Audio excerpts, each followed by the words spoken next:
Hey guys, Xlice here. With Cyberpunk Collab live in 3.4 and Rebecca's guide fully complete, let's dive into Lucy. In this video, I'll break down everything you need to know about Lucy, how to play, how to build, how to team, how to Lucy. Disclaimer on screen since this is creator server, and with that out of the way, let's get into it.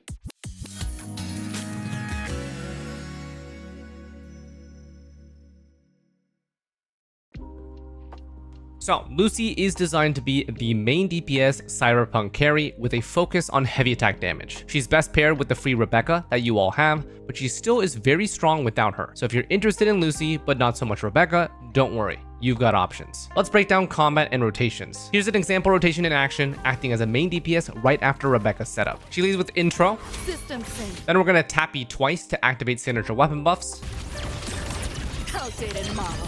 then basic until forte is full, Here, enjoy. Can't let up. enhanced E to change form, You seeing things? Almost feel bad. basic again to fill up that second forte bar, Reboot! enhanced heavy when full, which activates her enhanced ult, Whoa! Data white!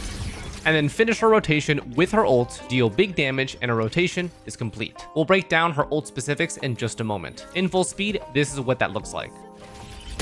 System sync. Outdated model. Here, enjoy. Can't let up. You seeing things? Almost feel bad. Reboot! Whoa! Data white! You're under new management. Neural overload. Assuming master control. Overall, really love her design. The Cyberpunk visual and audio special effects elevate her aesthetics quite a bit. Now let's break things down step by step. Her forte is just one bar, and your goal is to fill it to activate enhanced abilities. Same thing goes for her enhanced state, which has a fancier design. So her rotation starts with intro and a double tap E, which will activate all her signature weapon buffs right away and apply hack shifting. Even if you don't plan on pulling her signature, it's still the most comfortable way to lead her rotation. Total weapon buffs just from double tap E come to 40% spectre damage bonus, 30% heavy attack damage amp, and 10% ignore defense, which will last during the entire rest of her rotation. Afterwards, we simply basic until forte is full, and this allows her to enhanced E. Doing so will change her form, give her 65% spectre damage bonus for the remainder of her rotation, and boost her next enhanced heavy for that specific rotation. So continue to spam basics again until her forte is full, and this time her enhanced heavy will be ready. Using it will be a two-part combo. You're gonna hold left click and then tap to use both. Only after this enhanced heavy is used will she finally enhance her ultimate.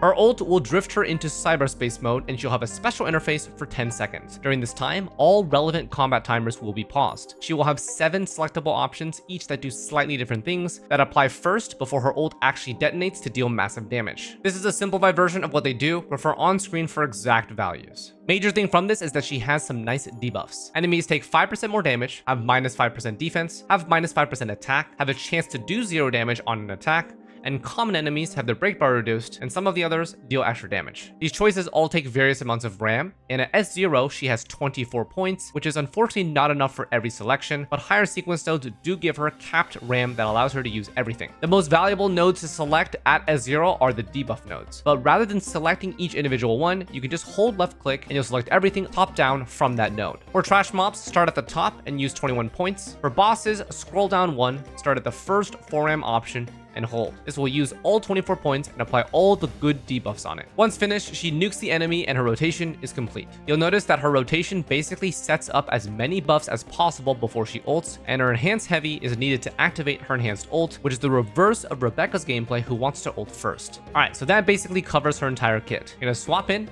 double tap E, fill her forte bar twice, hit the shiny enhanced buttons along the way, and then ult. All relevant buffs and applying her toon hack will be done during that. She's super cool. Alright, some extra gameplay stuff that will be passively benefiting you while you deep dive into cyberspace. Killing Overlord or Calamity class enemies gives her 10% damage amp and 10% hack damage multiplier. This buff stacks twice, lasts for 2 minutes, and grants her more damage amp and hack multiplier at max stacks. Every 8 seconds, she can negate an attack completely and auto trigger a dodge. Her toon is a hack and it acts like toon rupture, just flat spectral damage that can happen once per 8 seconds. Outro gives the next resonator 25% basic damage amp and countermeasure for the whole team for 25 seconds. While countermeasure is active, any teammates that inflict hack will gain 20% damage amp. That obviously only applies to Rebecca, So if you look at it from this perspective, Lucy is actually Rebecca's best sub DPS, the same way Rebecca is for her. Not necessarily sub DPS though, more of just like a swap in. Allies will also gain a one-time damage reduction for the next hit they receive, which also stagnates that target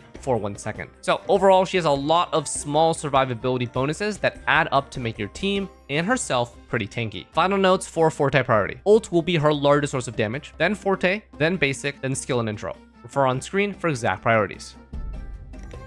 Now let's take a look at her build, starting with weapons. So her signature gives 587 attack with 48.6 crit damage for base stats and grants 12 attack, 20 to 40% spectre damage bonus, 30% heavy attack amp, and 10% heavy attack ignore defense. So when we lead to her rotation with intro plus double E, this will use 2 resonant skills and inflict hack shifting, so she'll get all the bonuses of this weapon right away. Total stat comes out to be 52% stat, 30% amp, and 10% ignore defense, which is a pretty hefty balance of stats. For other possible weapons, we're basically just looking for anything that buffs heavy attack damage. In the pistol category, only Galbrenna's signature fits the bill with 24% heavy attack damage amp, but on a low 6-second uptime. Static Mist can also be used just for the crit rate stat stick, but the passive basically does nothing. And then Phasic Homogenizer is actually pretty good, but does require you to tune break specifically around her rotation. Since the 20% damage bonus only lasts for 14 seconds, which is basically her whole rotation, ideally it is used right after she intros into combat with herself,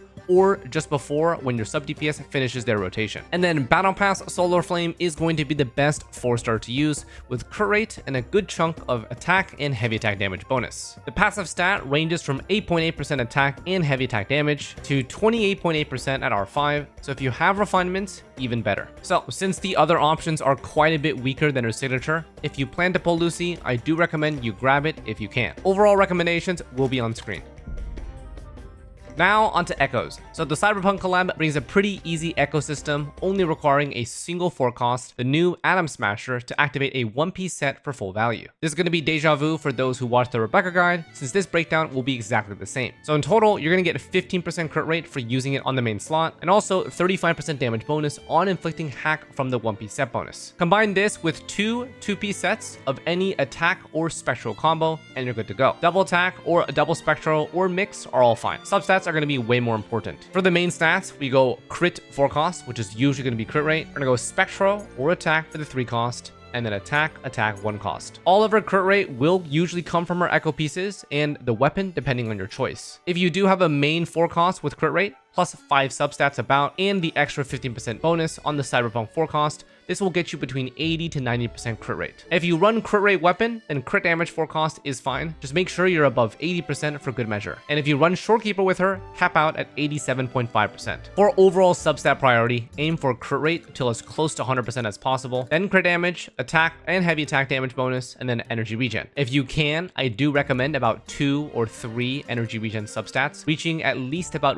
115% to feel comfortable. These media server fixed echoes are going to be running a crit rate 4 cost with double spectral 3 cost, with min-roll, crit rate, crit damage, energy regen on everything. Now here's an example stat page. So 2.5k attack, 81.5 crit rate, 261.6 crit damage, and 134 ER. For crit rate, higher the better until 100% in combat, or 87.5 with Shorekeeper. Crit damage can push 300% with really solid rolls, and then energy regen is on the higher side here. You can get by with 115 to 120%. If you do have really nice pieces, builds with near perfect subsets can achieve 100% crit rate, 300% crit damage, with similar 2.5k attack and 150% ER. Substat priority on screen.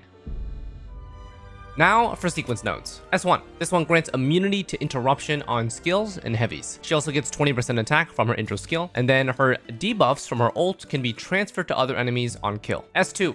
RAM increased from 24 to 32, which allows her to use all of her debuffs from her ult. So now you can just hold left click and it will use everything. She also gets a little damage boost to her normal E skill, and then she gains the same spoofing debuffs as her ult. Her enhanced heavy also gains a multiplier increase from 270 to 560%. S3. Here we have her big damage sequence node. So 1.5 times final damage on her ult, and its crit damage also increases by 100%. Combining these two bonuses should nearly double her ultimate damage, if not be pretty close to it. We'll be excited to test this out, since I do plan on S6ing my own Lucy. Her spoofing damage also increases by 65%, as well as her hack damage on Tune Break. S4, 20% damage bonus for herself, and Rebecca. These are the only 2 hack appliers. And the S5, her passive that negates incoming damage, has its stack limit increased from 1 to 2. She also gains a stack when she falls below 50% HP and will activate a shield when that happens. And finally, S6. Lucy deals 1.4 times more heavy attack damage and 1.6 times more toon hack damage to enemies affected by hack.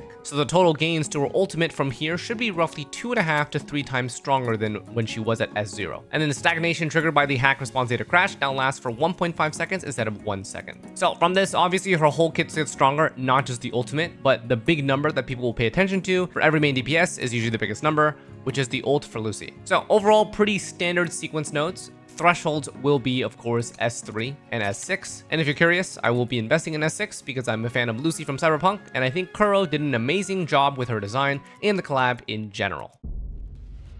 Okay, now for teams and showcases. So her best comp will be Mornia, Rebecca, and Lucy. Obviously, not everyone will have Mornia, so she can easily be replaced by a Shorekeeper or Verena or anyone else, sustain or non-sustain. Everyone will have a Rebecca, so I do highly recommend you use her for this comp. No need for crazy investment. All you gotta do is just level her up, stick a usable weapon on her, and get her going. Check out my complete Rebecca guide for some fast build recommendations to get started. Now, if you don't want to invest in her specific for this team, which is totally fine, there are also other great sub DPS options. For F2P, you're probably gonna use Mortefi. He's the standard 4-star heavy attack buffer. And then for higher investment, you might have a Yuno lying around. Originally paired with Augusta, Yuno is the strongest heavy attack buffer and solid sub DPS that we have in the game. Alright, so let's go through one simple showcase with Rebecca and Mornia. Any other team that replaces Mornia or Rebecca will operate pretty much the same, so there's no point for me to show like an extra showcase or 2 on this. As a main DPS, she will just wait until whatever her sustain is and whatever her sub DPS is to set up before dealing massive damage. Disclaimer on screen regarding Media Server TOA, let's get into it. So, pretty standard layout here. All units are S0R1 on signature weapon and signature echo sets.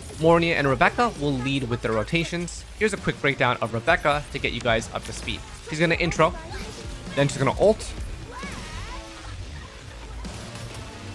then echo, then use basics, E skills, dodge until forte full, then enhance heavy, then outro.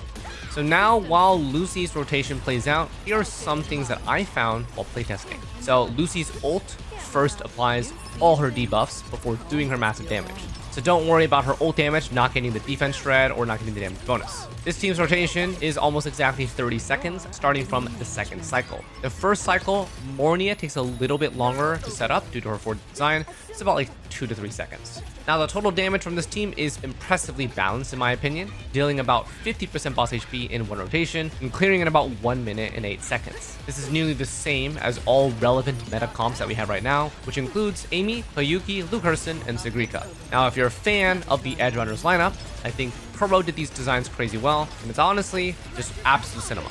So overall, very solid and balanced performance from these teams. If you don't have Mornia, Shorekeeper will be around 5% weaker, and Verena will be slightly more. All of these options are still great, don't worry too much about them. Alright, closing thoughts. So if you're new to Wuthering Waves and joining off the Cyberpunk collab, this team is the best starting roster you're gonna get for a while. Since Rebecca is free, Lucy already has her best teammate without needing to invest anything into her. When it comes to WuWa team comps, usually for maximum strength value, players need to pull for both a main DPS and a sub DPS, or accept a 10 to 15% DPS loss without the sub DPS. Since you already given Rebecca for free, and you're watching this video on Lucy, probably means you have Lucy, you got a solid lineup already. The sustain, who is Mornia in this case, is usually a universal unit shared among a lot of team comps. And with the collab benefits, I anticipate a lot of players will probably want some sequence nodes on Lucy. If this is the case, my recommendations are S3 and S6 as your thresholds for value. Don't forget to grab one copy of her weapon as well, and then you're pretty much set. So let me know in the comments what you think of Lucy, and check out my Rebecca guide as well if you're interested in how to play her. S0 to S6 Lucy will be later in the week on my second channel, and I'm super excited to test her out. Thanks for watching, enjoy Cyberpunk collab, and we'll see you next time. Take care.